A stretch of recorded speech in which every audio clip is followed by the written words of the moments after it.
மனிதன் வாழ்வை நினைக்கலாமா?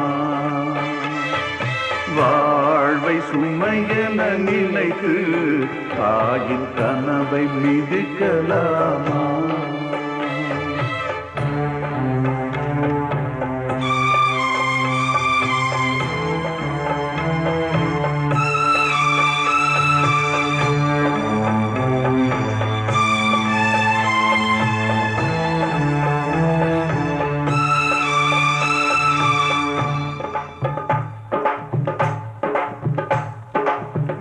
விடியலுக்கில்லை தூரம் விடியும் மனதில் ஏவாரம் உன் நெஞ்சம் முழுவதும் வீரன் இருந்தும் கண்ணில் இன்னும் ஏன் ஈரம் யுத்தங்கள்